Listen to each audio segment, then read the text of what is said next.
Hey everybody, Phil McLeod from South Tyneside Hypnotherapy and Counselling. Welcome to another episode of Better Than I Used to Be. Today it's a podcast with Annie Innit, who is a good friend of mine, who is also a therapist. So I hope you enjoy it, and of course feel free to get in touch if you need any help or support personally, professionally, or for your business. Take care all. Enjoy. Hello. Hi. Hi. Welcome. Today I'm joined by Annie, who runs Flickering Minds Holistic Therapies. Yes, I do. So welcome. Thank you very much. Thank you for having us. It's been a while since we spoke. It has be a couple of years now. Good couple of years. But, nice to catch up and see you again. It is. And here's to a good conversation. Absolutely. So, the name Flickering Minds. Well, it started up, I think, around about 2017, 2018. Okay. And it was originally created as a blog. Okay. The first blog that I had was called Somehow Connected to Ninjas. Okay. And the blogs were basically a bit for me to talk about my mental health and a bit for kind of to share support and talk to other people and to it was just meant to be kind of building a community. Okay. And it got its name because in the past, when I was very unwell, I had suffered psychotic episodes. And the name came from a letter I received from a doctor. And it was all very professional. And he was talking about you. And then right at the end of the letter, it said, Annie believes this is somehow connected to ninjas. Okay. And that's where that phrase came from. Wow. The phrase kind of stuck. Yeah. And when I first read it, I think I was humiliated and embarrassed and ashamed. And I think it was me trying to take it back. Trying to take that phrase back. And if I can't laugh at it, then nobody can really. Yeah, it's kind of, it's an odd thing. Yeah, it's a weird phrase. For a professional to put into a letter. Yeah. So when I was getting to the end of my qualification counselling, I wanted to almost keep the support network that blog had built up. Okay. So then there became a whole rebrand. We were going to rebrand the blog and build off the blog to create this kind of mental health empire I'd envisioned in my head. So the name changed to Flickering Mind Holistic Therapies. Okay. And I chose Flickering Mind because that was always a way that I found I could describe how I felt to people. Very flickering. Yeah. Times where things feel a bit manic. The word manic, I think, kind of comes with a stigma. Yes. But I think if you say to somebody, everything's just a bit flickering around at the minute, the more understanding of that. Yeah, it's a bit more, I don't know if gentle's the right way of saying it, but it's a little bit, okay. Yeah, it's a bit kind of nicer. So, and that's how Flickering Mind started. So we kind of rebranded, opened the blog back up, and I was still blogging, a bit about my mental health and my experiences. But at the same time, it was kind of, I was sharing what I'd learned at university. I was sharing, counselling skills that I'd received in my counselling sessions. Yeah. And I use the word empire, which sounds like it sounds a bit crazy, but that's the way I envisioned it. I wanted this one-stop shop where people can go for support, but also book appointments. And I never wanted to be, not fake, that's not the right word, but I never wanted to be ashamed or hidden from the reason why I got into mental health. Yeah. Because I think, I always said, when you're talking to somebody and you're talking about something personal, and they say, oh, I know how you feel. Yeah. I always felt that was the human sixth sense, to be able to go, no, you don't. Yeah. You don't know how I feel. Yeah. And I never wanted anyone to feel that way when they were talking to me. So.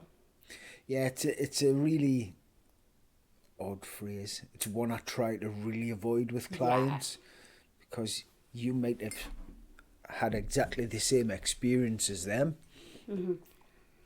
and you might have felt similar. Yeah. For example, but you'd never truly know how they feel. Yeah.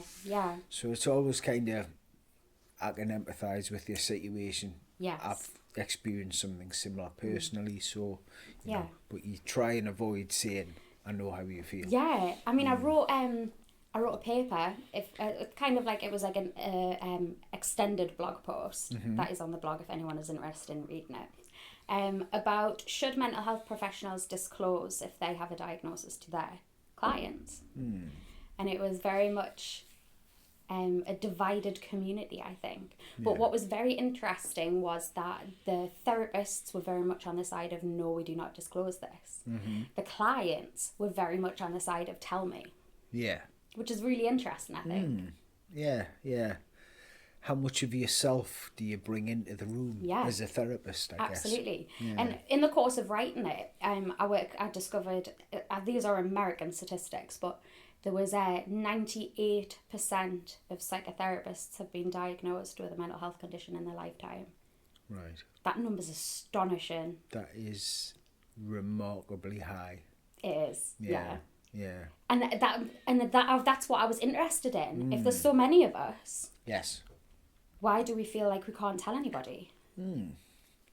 Yeah, that is interesting, isn't it? You know, I mean, there's always the aspect of the wounded healer, isn't there? Yeah. You know, the heroin addict who goes into this side of things and supports addicts, or the the beaten wife who goes into the support And this side is the of thing. things. This is the thing that I wrote about in that paper. I was like, it's such a strange profession because if somebody came and told you the reason why I got into nursing is because I cared for my mum at a young age, Yeah. you'd say, yeah, makes sense. People say I became an artist because it was the only way I could express myself. Or they say they became a hairdresser or a cosmetologist because it they loved to do things like that. But a therapist can't say I got into mental health because I suffered. No. It's strange. Yeah, it is. It's it's an interesting one. And that statistic, as you say, Yeah. granted it's American statistics, but it's remarkably high. Yeah. So Crazy. And I wonder who has diagnosed those people. Yeah, that's another interesting thing, isn't it? And what I would like to know, although there wasn't any data on that, is were they diagnosed during their practice years? Yeah. Or was this a previous diagnosis Yeah. that spurred them into practice? Yeah. Yeah, it's definitely it's probably worth, and it certainly piques your interest, doesn't it? It does. Because I think, as much as we'd probably all, well, I don't mind, I don't mind saying I've had some mental health stuff going on in the past, and Yeah. I think to a degree we all have. But Well, yeah, what are the odds? 1 in 4? 1 in 4? Is it 1 in 5? I think it's it was 1 in 4 last time I checked. I would imagine though that those statistics are changing rapidly. Oh, yeah. In particular post-COVID. Massive. Massive. And I tell you what was very interesting as well during COVID. I think there was a lot of people reanalyzing their life and looking at how happy I was in it. Because I think we spend a lot of time kind of drifting through our lives, whereas COVID taught us to really analyse, hang on a second, what am I doing here? Yeah. And I had a huge influx of, well, what was interesting was I decided to offer throughout the end of COVID telephone appointments Okay. or Zoom appointments for clients. And the most people who took up on that offer were men. Right. Okay. And literally as far down as Kent, London, like very, the scope of the UK. Mm-hmm. And it was very interesting that they felt that they could only reach out via telephone. Yeah. That was interesting. Yeah. Not face to face. No. Yeah. Yeah. I think the medium of the therapies always. Yeah. Is there a fear of actually sitting across from somebody and going to that relational depth and going to those uncomfortable places face to face, or is it easier over Zoom or even over the telephone? I think there probably is an element there, that face-to-face connection. Yeah. That's quite daunting. I always said it's a very weird profession because no other circumstance in life do you approach a stranger and tell them about something horrific that happened to you as a child. but you're expected to do it in counselling. Yeah, that's true. Yeah, very I always true. find in that way it's quite a weird profession. Yeah, it's definitely unique, I think. Oh yeah, Definitely unique. yeah, definitely. But We just after lockdown had cleared, so I have a therapy dog who I do appointments with if they're asked upon, if they want it. They don't have to use it, they don't. And I found that was a big kind of what's the word? Like, people wanted to come in from that. They felt more comfortable. And I think it's because they can look at Cass and stroke Cass and look at what she's doing rather than having eye contact with somebody while you tell them something. yeah, it's that distraction, isn't it? Yeah, absolutely. And then you're almost talking in the third person. Yes. Yeah. So but yeah, there's nothing quite like the face to face, but having the dog in the room, Yeah, it takes the edge off, I think. Absolutely. Yeah. And I mean, so, some people it's not for them, but for other people, I think, and I've also noticed, for some clients, when things get really, really deep, things get, we're really talking about something difficult, it gives them a chance to go, oh, doesn't she look cute? Yeah. And kind of give them a break from this awful feeling that they're feeling. Yeah, absolutely. Because, I mean, we as therapists, we know that, and we will use silence as a tool, and then people will always feel they need to fill the silence. But if they fill it by talking about the dog, it's a nice distraction from them. It does kind of ease the pressure, I guess. Yeah, it does. And I mean, even having that silence, and they've chose to use that to bring up the dog. You can still tell, you can still kind of look into that and go, they need a break from this. Yeah. So then I'm able to say, she's lush, isn't she? She's brilliant. Yeah. And then wait for it to go quiet for a bit, and then it'll kind of come back up. And it's about taking it at their pace. And if they need a breather to have a look at the dog, take a breather and look at the dog. Yeah, absolutely. It's a great way to support your clients. Yeah. And as long as they're comfortable with it. So do they have to request the dog? Do you just make the open offer? So it's called canine assisted therapy. So on the booking appointments, we have kind of like counselling, hypnotherapy, and then we have the canine assisted therapy as an option. Okay. So it's kind of up to people whether they want the dog to come along or not. So. Yeah. And percentage wise, how many people do that, do you think? At the moment, I see a lot of remote clients, but at the moment, 100% of my face-to-face clients are with the dog. Wow. Yeah, big statistic. Yeah. That's pretty telling. It is, yeah. Obviously a popular option then. Yeah. I think it's, I think they do see it as like less serious, I think. Yeah. So, and I think that in itself is interesting, because I don't class myself as maybe your typical therapist, what you would expect to walk into the room. Yeah. So I think maybe having the dog there gives them a buffer. Yeah. You don't class yourself as a typical therapist, though. Well, no, but like, I guess my practices are like typical, but I don't think, I have a lot of people when they ask what do I do, and I tell them, they go, really? Because based on the way you look? Based on appearances, I think, Yeah. And you're not the kind of business suit, clipboardy type of therapist. I've never been that kind. I just, and that was one of the main reasons why I wanted to set up my own practice and take on my own clients, is because I constantly felt restricted. Whether it be restricted in being able to kind of come out and say who I am and what I do and why I do what I do, or whether it was restricted under, so many times in my lifetime I've heard, we're not funded for that. We're not funded for this. Yeah. And I think, but I can do it. And then we're told, no, but you can't, because we're not funded for it. Yeah. And just being able to kind of present myself in as I am, my most authentic self. Yeah. I can't expect people to sit in front of me and be their most authentic self and be vulnerable if I'm not doing that to them. If I'm sitting in a dress that I hate with hair that I hate, looking, stuck in a room that I hate, I'm not going to give my best self just as much as they're not going to give their best self. Yeah. That's it. And they're not going to open up. Well, that's it. The top and bottom of it. That's it, really? Yeah. So putting them at ease by being your authentic self, and then allowing that relationship to grow. Yeah, definitely. And the trust to grow, and all of those other things, and then you know. That's... I also think there's something a bit more friendly when you're not facing against somebody who looks a bit intimidating. Yeah, I do. I get that as well. Yeah. You know, I try and I think it's something like 56% ish is the way we communicate body language. Yes, and yeah. always try and be relaxed in my body language and all of that, and I think it's a fine balance. You know, I would agree. I don't want to sit opposite them in, you know, ripped jeans and a Pearl Jam t-shirt. However, you know, Yeah. but I don't want to be too staid and things like Yeah. that, you know, and you know, wearing a tie, for example, and stuff like that. I just want to be professional, but Yeah. also put them at ease and nice and relaxed. You Yeah, know? absolutely.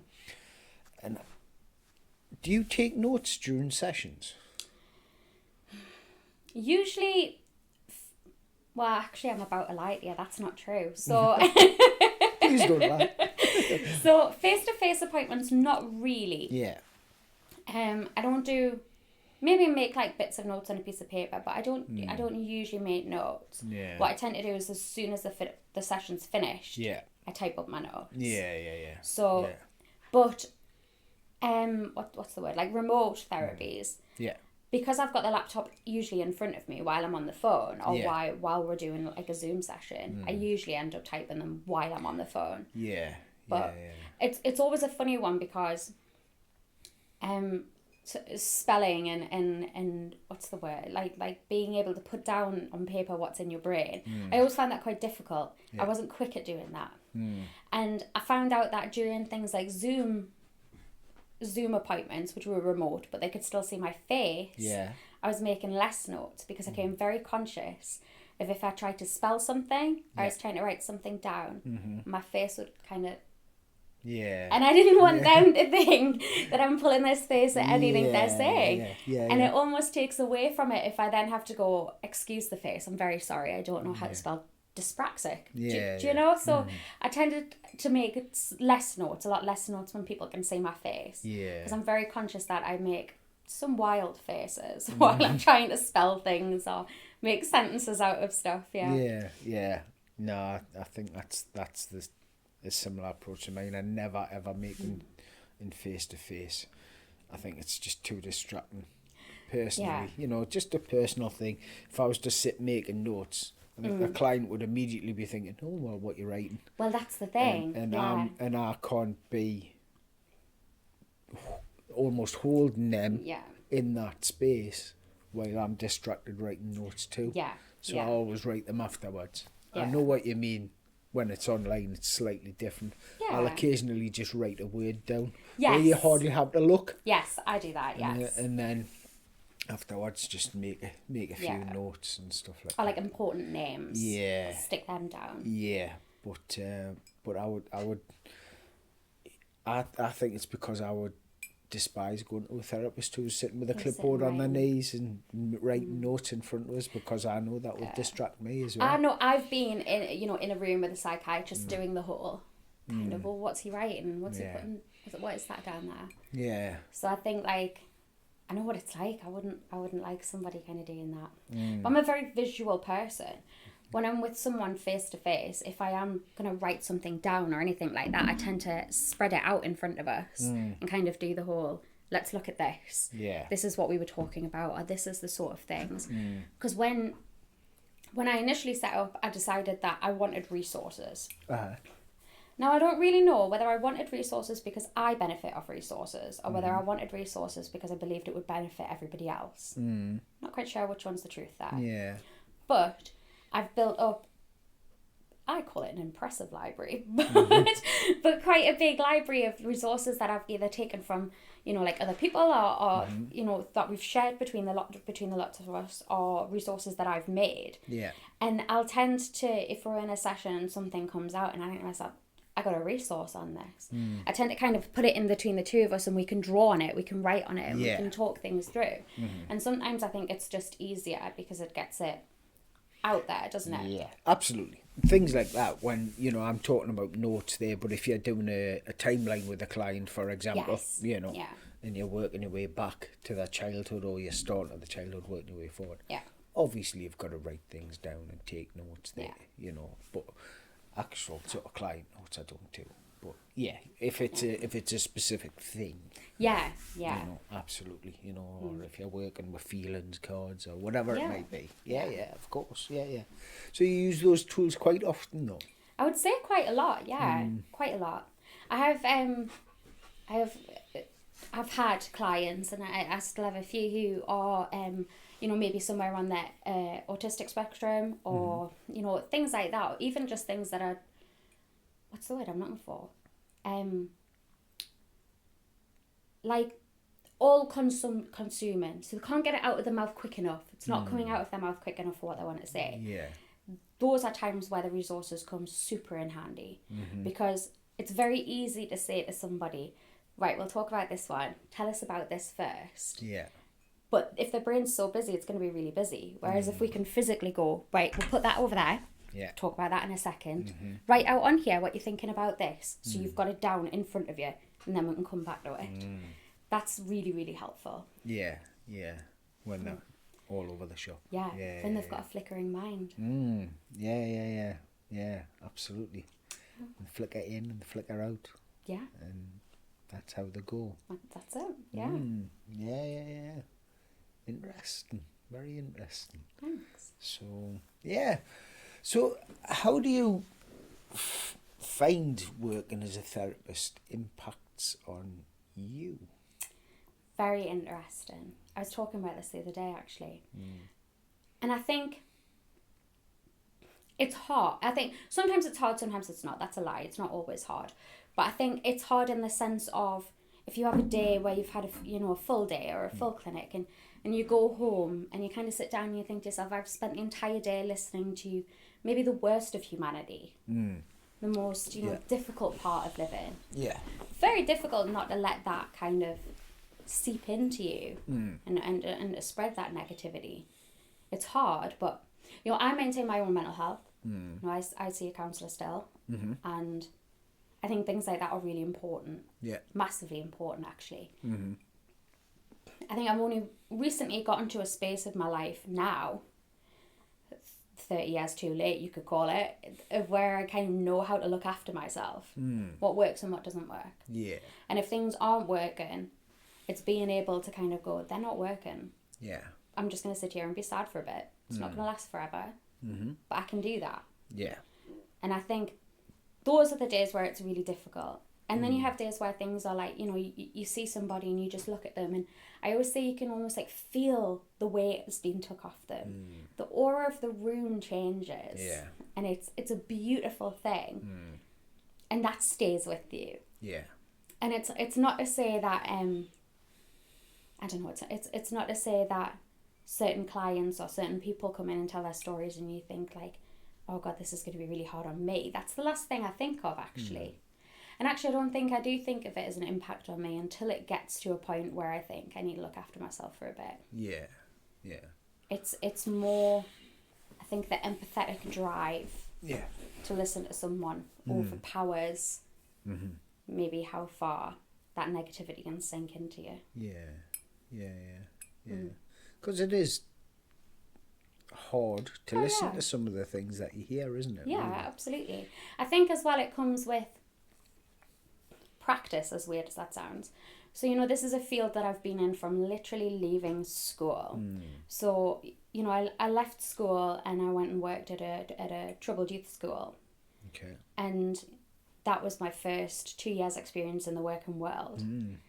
And from there I moved into a hospital where I worked in neurology. And, neurological conditions are so sad to watch the depreciation of people who are suffering with these illnesses. It's hard. And then from there I went on to do rapid response. So I was in a situation where we were arriving where somebody had died, and we were arriving when somebody was in crisis or in pain or had hurt themselves. So I think because it was something I've always done, I've probably built up built up my own protectiveness, built up my own kind of, I know I can do this, I know I can sit in chaos. Because I've been sitting in chaos for a long time. So And you now, you've figured out those ways of self-protection, Yeah. Yeah. of self-care. You know what works for you now. That's it, yeah. You know, I mean, I was a things like 19, 20-year-old doing rapid response, Yeah. which in hindsight, I feel might be a bit too young. Mm. Because I used to leave a job and get into the van and cry Yeah. from that job to the next job. Mm-hmm. Stop at that job, brush myself off, look in the mirror, go in and go do that job. Leave, and then cry on my way to the next one. Right. In hindsight, that's not healthy. That's No. not a healthy way to cope with things. No. And as a 20-year-old, I thought I was nailing it. I was like, oh, I have sorted this. Yeah. I know how to deal with emotions. Mm-hmm. And I look back at that now and think, like, that's not healthy. Yeah. I knew nothing, actually. Yeah. Maybe it wasn't. Maybe I shouldn't have been in that role. Yeah, exactly. It's a very responsible role for somebody that young. Yeah, it is, yeah. You know, thinking back to when I was sort of 19, 20, and frankly, I was drunk. Yeah. And didn't know a thing. Yeah. I was having a great time. Yeah. But, you know. Yeah, absolutely. Yeah. But to go and do a job like that? No. Yeah, I know. No, I know. absolutely. It was, that was something, yeah. Yeah, wow. Okay. I don't look back and regret it. Oh, I'm sure the things that you've learned on reflection Oh, massive. has been huge. Yeah, huge, absolutely. Even just about the world in general. At that age, to be going into other people's houses and seeing how everybody else lives and really valuable stuff that did shape how I viewed the world. Yeah, did. yeah. But I think if you'd asked me at the time, do you think this job, impacts how you view the world? I would have said no. Yeah. Yeah. But yeah. Reflections, how things can change Tell with us time. about it. I know. How things can change with time. Aye. So obviously we met a few years ago doing therapy training and hypnotherapy and stuff like that. So that was an interesting course. It was. I enjoyed it. I did enjoy it. It brought up a lot for me. Yeah. I went through some significant life changes during that course. Yeah. And I think I'd spent a long time up until that course convincing myself that I was happy, but sometimes life throws sad things at you. Mm-hmm. And got to a certain point in the course where I realised I'm not happy. Yeah. I'm just telling myself I am, and it's the world that's, there's something wrong with the world. Yeah. And during that course, I think I realised it isn't the world. Yeah. It's me and the circumstance that I'm in and how I'm viewing everything around me. That's what's making me miserable. Yeah. Yeah. It's one of the biggest things I took away from the course. Obviously, learning the counselling skills and the theories and all the rest of it is fantastic. But the actual self-awareness. Yeah, massive. Getting to know yourself and I realised a lot during that course. Things like, to a large degree, I didn't really value myself very much. Yeah. And I was very much a people pleaser to the detriment of myself and things like that. So it was kind of, when you realise those things and those sort of pennies start to drop, you kind of think, oh, okay. Yeah. I need to start making some changes here. I need to start putting up some boundaries with certain people and all those types of things. So it can really change. Oh, absolutely. And I uprooted my entire life. I left somebody that I was with for 7 years. Mm-hmm. I moved back home. Yeah. And I think I just realised that up until that point, I was doing an awful lot of, when I get this, it'll be good. When this happens, I'll be happy. When this happens, I'll be happy. Yeah. And I was never ever sitting in the moment and thinking, why aren't I happy now in this immediate moment? And it was the best thing I ever did. Yeah. It made me realise the relationship I was in was very toxic, unhealthy, bordering dangerous, I would say at times. Yeah. And it changed how I view a lot of things. The relationship with my parents changed that massively. Yeah. Because I think I was able to see things, well, obviously I can't see them entirely from their point of view, but I was able to kind of look at them and look at their motive behind why they did things and the intent behind certain things that they did. And not only that, but then look back at myself and then go, I was hard work. And kind of looking back and saying, well, would I have done much different in their shoes? Yeah. So you developed an empathy for where they stood. Yeah, absolutely. And the things they did as well. Yeah, so absolutely. that changed that relationship as massively. You know? Yeah. Me and my mum have never been closer, which is wild, because if you told a 16-year-old any of that, yeah, she would never say that. No. We just clashed all the time. We fought. And look back at that as now, and with the relationship I have with her now, and think we are very similar. Yeah. And I think that's probably what it was. Yeah. Button heads. Definitely. Yeah. And I think, you know, she would, a lot of the time, I mean, I've had this conversation with her, she was kind of looking back and going, I've made that mistake, so don't do it. Yeah. And I was hearing it as, you're stupid to think to do this. Yeah. And then I'd take it as a challenge. Well, then I'm going to do it. Yeah. Because I'm going to you prove tell you me wrong. I can't. Yeah, absolutely. Yeah. And you look back on all of these past behaviours that you've done, and you see them in a new light, I think. Yeah. It does. You know, you probably see it a lot of your own clients as well, but when you talk about reflection and stuff like that, and it's like, well, nobody makes mistakes deliberately. Yeah. But when you reflect back, what can you learn from those mistakes? And then if the similar situation comes up, that bit doesn't work for us, so I need to do something different. Yeah. You know? I think the hardest bit is being able to forgive yourself. Yeah. I think that is the hardest bit. We tend to look back on things we've done with shame and embarrassment and you know, all of these things, and that's why we bottle stuff up as well, and you know, we think we can go somewhere new and reinvent ourselves and meet somebody new, and they don't know anything about this, and we do all of these things to kind of justify or hide what we've done in the past. And I think the most difficult bit is being able to look at it and accept it for what it is. Yeah. You can't change it. That's it, yeah. That's what happened. And we may not make the same mistake now, No. but it doesn't make me a terrible person. No. It doesn't make me, you know, I don't know, whatever it is that you think of when you view back at your own past. Yeah. But that's the most difficult bit, I think, being able to accept it and forgive yourself. Yeah. Acceptance and, you know, forgiveness, absolutely. Two of the biggest things, you know. You know, you may not make the same decision today. Yeah. But you can't change 10 years ago or 15 years ago, much as you can't change what you had for breakfast this morning. Yeah. It's in the past. I always think guilt is a very powerful one. Huge. Oh, guilt. Huge. Yeah. Huge, massive. And I think it comes in so many different forms as well. Yeah, you have the kind of guilt about who you are as a person, religious guilt. Whew. Yeah. That's massive. Yeah.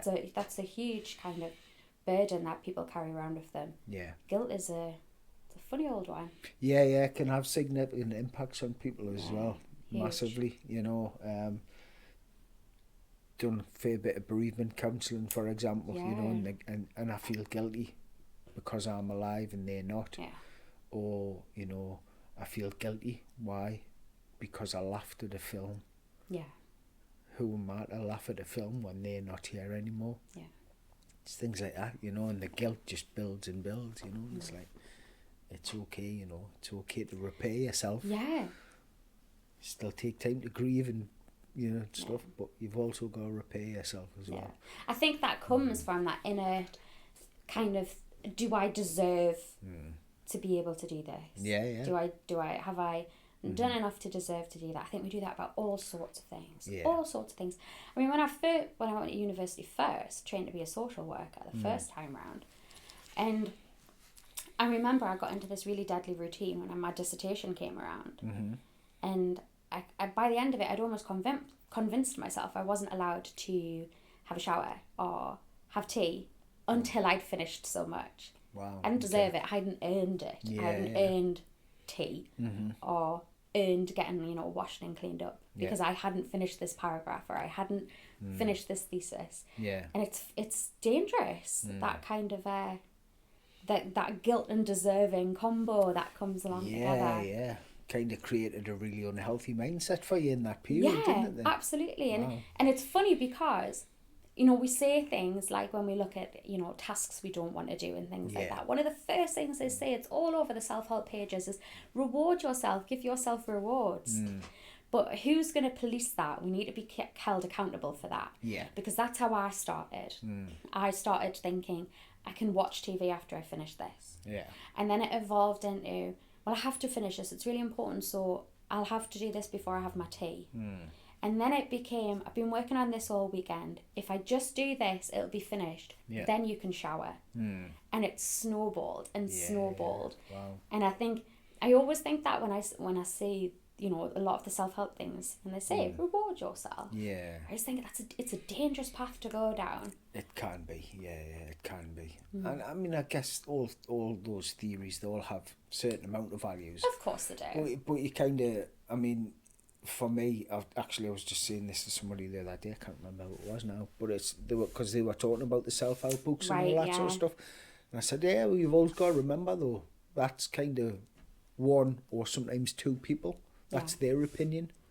It doesn't mean it's going to work for everybody. It doesn't mean it's going to work for you. You've got to find out what works for you. Yeah, absolutely. That might help, but it might not. Absolutely. And if it doesn't help, don't feel bad about it. Yeah, that's the thing as well, isn't it? It's the nothing worked.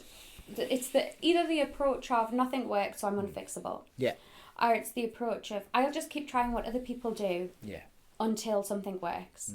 And it's kind of, well, hold on a second, what do you want to do? Yeah. And I was talking about this the other day, actually. It was one of the biggest things I've found, especially in men, especially in young men, is I ask them, you know, we have a conversation. I say, well, what does bring you joy? What do you like to do? Yeah. What, you know, tell me a bit about you as a person. And 9 times out of 10, they'll say they play on the PC, Xbox or PlayStation. One of these 3. Yeah. And I'll say to them, okay, well, why don't you work that in to your self-care routine, to what you're doing, and or when you're struggling. And their mind, I've seen a good few of them, their mind literally explode and be kind of like, what? And I'm like, does it work? Yes. Does it help? Yes. Yeah. Go on the PlayStation. Yeah. And it boggles their mind, this thought of like, wait, that's a strategy I can use. That's not what's in the self-help books. That's not what such and such says. You know, my mum says I need to get off it. My girlfriend throws a fit when she comes in and I'm on it. And I'm like, but does it work? Yeah. And do the people who are around you understand why it works? Yeah. That's what's most important. Yeah. And just transforming the way that you think about that. You've gone from seeing yourself as somebody who's not doing the right things and doesn't have strategies and is really struggling, to seeing yourself as somebody who's like, whew, hard day. I'm going to go play on Football Manager for 3 hours. Then should we have tea together and do something nice? Yeah. And then your whole day has changed. Your whole outlook's changed. The whole night's changed. Yeah. And it just comes from being able to say, actually, this is what works for me. Might not be in the self-help books, but it works for me. That's it, yeah. And you saying that to them almost, you know, it shouldn't have to be that, but you're almost giving them that permission, aren't you? Yes, say, absolutely. If that works for you, it's not for anybody else to say it's right or wrong. Yeah, absolutely. If it works for you, then do it, you know. So, yeah, it is very, you know, like I say, they've always got their uses for ideas and things like that, you know. What works for you? Well, I don't know. Well, try stuff. Yeah. There's 1,000,001 things out there, yeah. you know. Massive. From going for a walk to yoga to knitting classes to whatever it might be, but find those things that work for you. Yeah, and do you know what I think is really them. important as well? And I've said this to a lot of people before. When they'll say, I'm not very good at it. So you don't have to be good at it. No. You don't have to be an artist to enjoy drawing or painting on a canvas. And Exactly. you don't have to be good at a game in order to play it. You don't have to be a blooming marathon runner to just jog a lap around the street. The point is, if it works, it works. Yeah. And we get stuck in this rut of fear of failure, I think, or fear of like, I don't know, you need to be good at something in order to do it. Yeah. How dare I use this as a strategy when I can't even X, Y, and Z? Yeah. And the reality of it is you don't need to be good at anything. You can be not amazing at anything in your life. Yeah. But if you enjoy doing it, surely that's the most important thing. Of course, yeah. And the irony of it is, the more you do it, the better you get. Of course, yeah. But the fear of being judged, because, Massive. you know, I enjoy going for a jog, but it's more like a waddle. I'm plodding along. Yeah. You know, so what? Is it helping you? That's it. Yeah. Then do it. Yeah. Nobody's putting you in for the Olympics in 4 years' time. Exactly. Just do it. And do you know what I think? It has, it's almost like a side effect to that. And it heals people's inner child. Yeah. And I always think that's the side effect. Because the inner child is the us that kind of just does stuff. Whether we suck at them, fall over, cry, enjoy it or not. It's what we do as children, isn't it? That instinctive, that looks fun, I'm going to go do it. And then as we get older, for some strange reason, we're all conditioned to be, you have hobbies, and if you don't have hobbies and you're not good at them, you don't do it. Yeah. And we do adult things, we do adult stuff. Yeah. And you know, I remember I asked a client not that long ago, you know, what did they do when they were younger? What's one of your nice memories? And she said, I used to go walking with my dad, and every single puddle had to be jumped in. Yeah. And I said, oh, okay, you know, the weather's pretty rubbish, go jump in some puddles outside. And she was like, what? And I was like, do it. Who cares? Yeah. And even if somebody does see you, they don't know you. They're not a part of your life. They're not, you know, their judgment has absolutely zero impact on who you are as a person. Yeah. And 9 times out of 10, somebody will look at you and go, oh, I wish I was that carefree and happy. And even if you're not carefree and happy, it's going to help jumping in a puddle. Of course, yeah. Everybody loves jumping in a puddle. Exactly. And I think it does. It heals that inner child in us, doesn't it? Kind of draw with reckless abandon, write stuff down, jump in puddles. It heals that inner child a bit. That's it. It's that freedom we have as children. Yes. You know, don't care if people are judging us. I'm having a laugh. Absolutely. You know, and whatever it might be, as you say, you know, and go and do it. You know, absolutely. Yeah. What makes you feel free? What brings you joy? Yeah. What brings you happiness? Absolutely. You know, and it doesn't matter if you're good at it or not. Nah. It really doesn't. There's loads of things I'm not good at. I keep doing them. I'm a terrible artist. But I've got a adult paint by numbers. I used to love them. And I'm painting. And every now and again, I'll put it down. It could be weeks before I go back to it. Yes. And I'll just do an hour.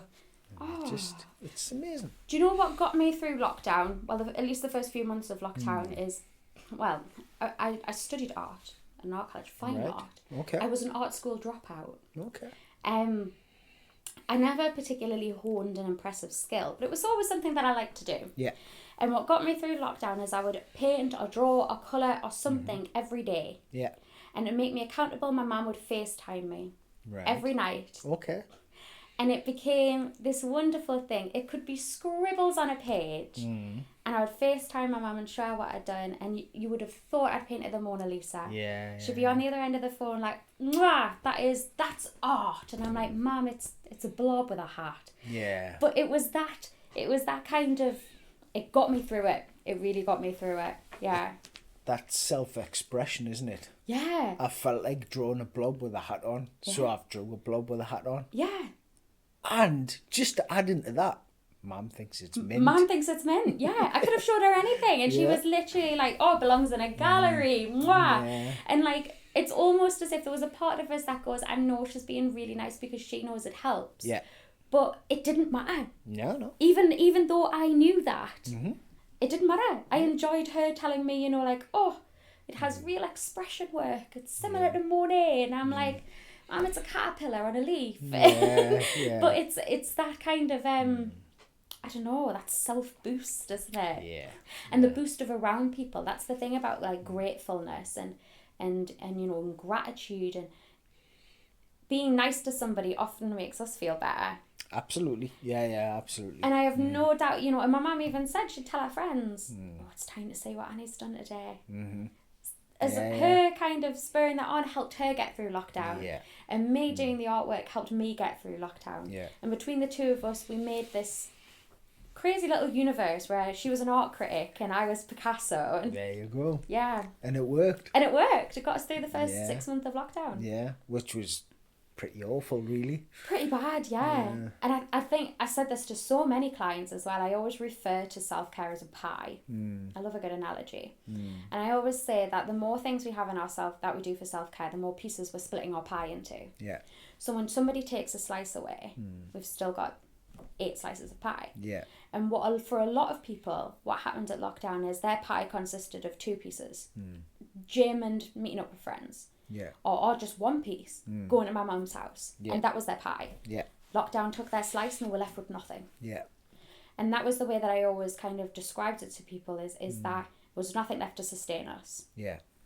Our pie was only cut into 2 pieces. We can't go to the gym, we can't go meet up with friends. What's left? Yeah. And I think lockdown brought a lot of that to light. I felt stripped of my coping strategies. Yeah. I couldn't go to my mum and dad's. Couldn't go to the beach. I couldn't, just go out for a meal somewhere. And I felt stripped of kind of what was in my pie. Yeah. And it really, just to follow up on your point you made earlier, it really forced people to reevaluate things. Yeah, huge. And in regards to, you had that normality, that society tells us this, that and the other. And, you accept that it's okay to get up at 6 and leave the house at 7 and have an hour and a half commute and then do a 9-hour day and then an hour and a half commute back and then have your tea and go to bed, and that's okay. Yeah. That's what life is. And then all of a sudden it's like, no, you can't do that anymore. Yeah. You need to do your 9-hour day, you need to do your work. But we'll take away the commute. We'll take away all of that pressure, and all of that travelling time, the childcare and everything else. We'll take away all of that because of COVID to try and keep people safe. And it becomes astounding. You give somebody 3 hours of the day back every day, Monday to Friday. So what's that, 15 hours? You're giving them 15 hours back. Wild when you look at it that way. Yeah.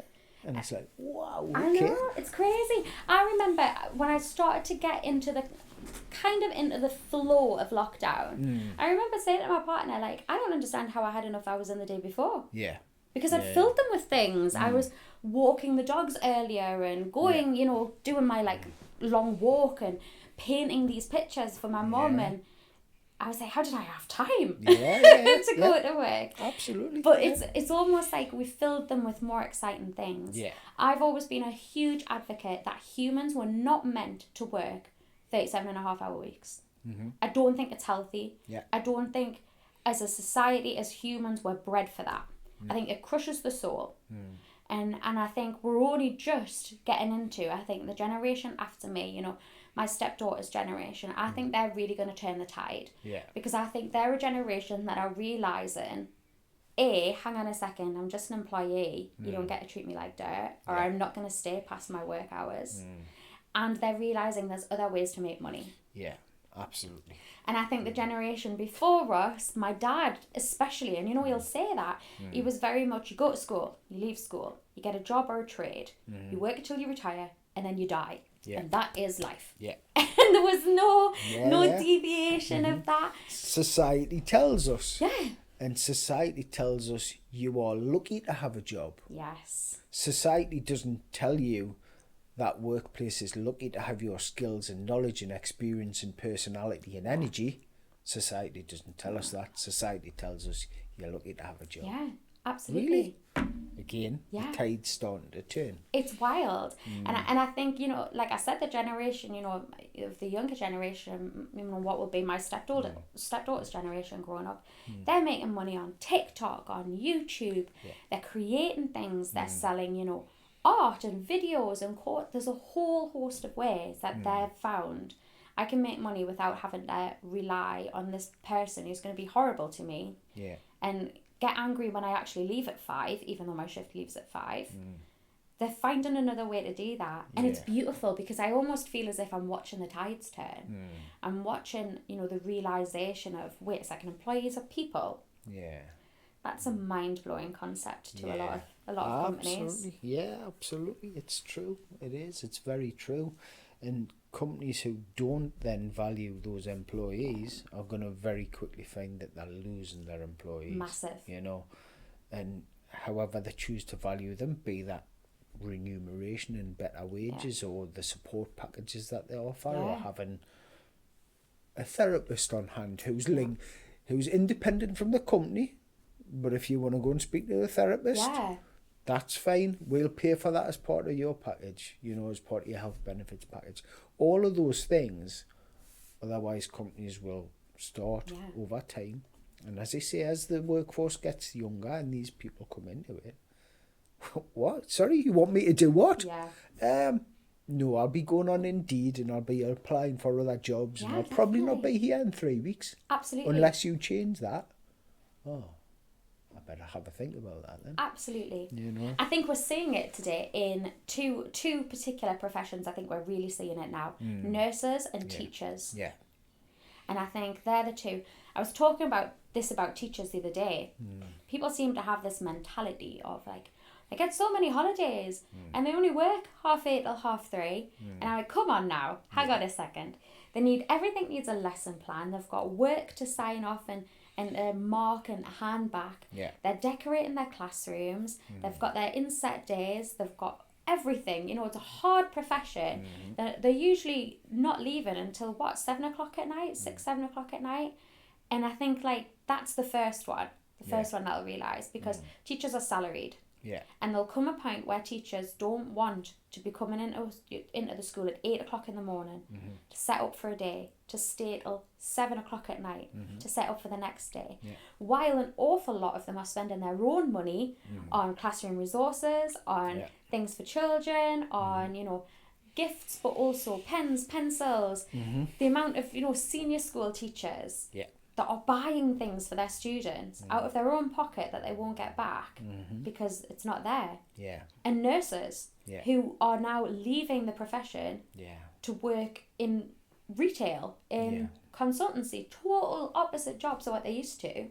But why would they go and stay where they were underpaid, underappreciated and overworked? Yeah, that's the thing, you know. I mean, we're in a period now where almost every profession, public sector, is beginning strikes. I mean, the rail unions have been on and off strikes for a while, you know. But as you say, teachers, I mean, nurses going out on strike. How bad must things be within that? You know, civil servants are coming out on strike. You know, all of those types of things, you know. But then, you know, you're looking at valuing their employees. But that's the thing, you see, what I think is fascinating. If we look, lockdown and COVID really kicked off 2020. Yeah. We've just entered 2023. 2 years, two and a bit years. Yeah. We've went from, our nurses are the most amazing people on the planet. Yeah. We're all going to stand outside and clap at 8 o'clock at night, 6 o'clock at night. Yeah. And we're going to thank them, and we're going to paint rainbows, and everyone's going to make these signs. Yeah. Within 2.5 years, they've decided they're not good enough for a pay rise. Yeah, that greedy union workers now. Yeah. It's a massive shift, isn't it? Huge. And for me, I think this year, in particular, specifically towards the nurses and the NHS, this year is going to be so trying for them, because now all of that adrenaline and energy that they've put into that is now going to come into PTSD, I'm afraid. Yeah. And it's absolutely going to just, you know, people will be leaving in their droves unless there's a massive shift. And unfortunately, at this point in time, it doesn't appear that the government's going to be doing anything about it. And I've had 2 NHS nurses come to me as clients. Yeah. Really suffering from what you call PTSD symptoms from what happened in COVID and from what they experienced. But we're not willing to support them. Yeah, as you say, there's such a big turnaround in it. And I mean, whatever your political stance is, you know, but you've got to see, you know, how bad are things that literally across the board almost, you know. And like we said at the very start of this conversation, the empathetic profession. Yeah. We feel guilty as hell. I took a week off in between Christmas and New Year. Yeah. That's been my first week off since I started the business in December 2020. Yeah. And I felt ill. I got to Wednesday and I was thinking about particular clients and thinking, you know, I hope this went all right, or I hope they're feeling okay. And then I go, well, I'll check my emails and I'll see what's going on. Yeah. And you feel guilty, really guilty, because you're in an empathetic profession. Yeah. So for those nurses who've got people, you know, patients who they've built rapport with, who are on life support, whose families are going through huge impacts, for them to say, actually, we're going to strike, that in itself should be a humongous wake-up call. Yeah. Oh, absolutely. I mean, I can't remember which social media site it was on, but it had a photo of the nurses, and it said, like, people aren't dying because nurses are striking. Nurses are striking because people are dying. You know, and you kind of think, well, that's about as blunt as it gets, really. Pretty much. You don't get any more blunt than that, yeah. And so it's like, okay, well, what do you then do? And as I say, regarding sort of whatever your political stance is, those types of things happening for nurses, for teachers, for civil servants, for the real, then, you've got to sort of look somewhere, don't you? And so, it's, crazy times. It is crazy times, it is. So, but back to Flickering Minds. Yes, we've strayed far from the end. Yes. We have strayed somewhat, yes. So, is the blog still going? The blog is still going. Okay. I don't think it has evolved too much. Okay. It's still very much a space where I almost feel I'm talking into the void. I've created my own support group without any other member but me. Okay.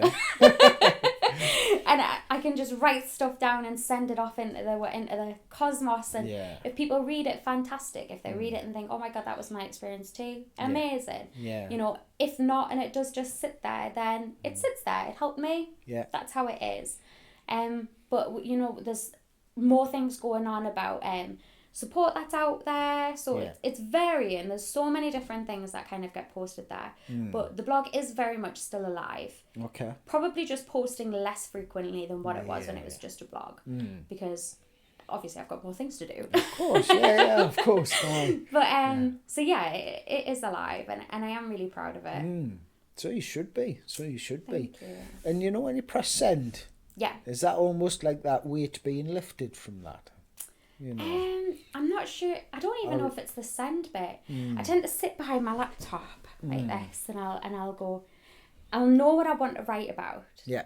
And I'll go, right, I'm going to write it. And then by the end of it, I'm almost like, I'm either like bashing the keyboard, or I can't get it out quick enough. Yeah. Or I'm like, and then I'll look up and I think, oh, strayed a bit far from the title, and then I'll write, we've strayed from the title because. Yeah.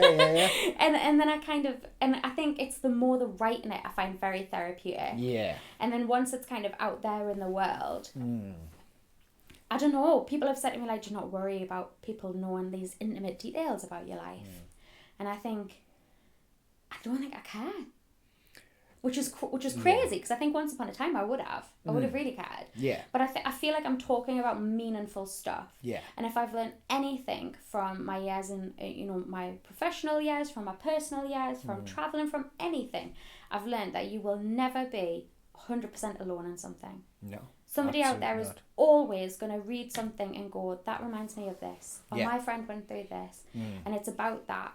Yeah. Not a few years ago, I found out I had this genetic condition, and it affected my chance to have healthy babies. Okay. I wrote a very big blog post about how that felt and how I was kind of grieving for something I'd never had. And somebody reached out to me, and I nearly had us in tears. She nearly got us. About how after so many miscarriages, the same thing was, she was told, is this really something you want to continue? Yeah. And she was like, just reading that and feeling as if I was having a conversation with you, even though you weren't replying. I was just reading it. It was really, really helpful. And that hasn't happened a lot, but it's happened about 3 or 4 times. Somebody's read something and got in touch and been like, that really helped. Yeah.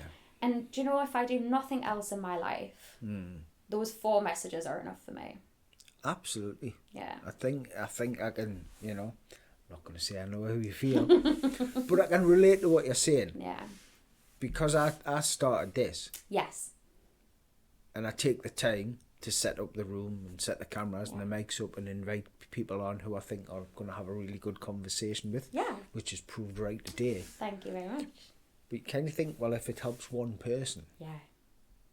Then, okay. I'm cool. I'm happy with that. Yeah, definitely. And sort of, that's enough. I enjoy these conversations with the guests I've had on so far, and with the, today's been awesome, and other guests that I'm sure I will have on. Yeah. That's brilliant for me. Awesome. But if it helps other people, massive. Even one other person, that's it, isn't it? That's enough. Yeah, absolutely. And I think what comes with that is it's funny because it's a selfless thing. that makes you feel a little bit guilty for feeling good for it. Yeah. Does that make sense? So like if it helps somebody else, I know that like, although that wasn't my initial, I didn't intend to go out to make other people feel better. Yeah. I'm aware that it could be a side effect. That's something that I appreciate and I like. But when somebody tells me that it helped, and I feel good about that, there's even a little voice in the back of my head being kind of like, you're doing this so you feel good when people reach out. And it becomes a minefield. It does. But you're right. Do you know what? If those 4 messages are all I get, that's fine by me. Yeah, absolutely. So where can people find your blog? So it is at flickeringmind.co.uk. Everything is on that page. Okay. So on that's what I wanted as kind of a hub, a main hub. Yeah. So the blog's on there. There's resources on there. You can book appointments through there. And yeah, so there's also within the blog, it's almost like a membership thing. So other commenters can you can comment and create a bit of a support network. I'm working on moving that over to Facebook because it's a bit more user friendly. Yeah. But yeah, it's all on there. It's www.flickeringmind.co.uk. Awesome. And I'm sure people will visit it. I hope so. I look forward to hearing from everyone. Fantastic. Well, yeah, awesome. Thank you very much, Annie. Thank you very for much having us. Appreciated. Thank you. And I'm sure we'll catch up again soon. Absolutely. Take care. Thank you.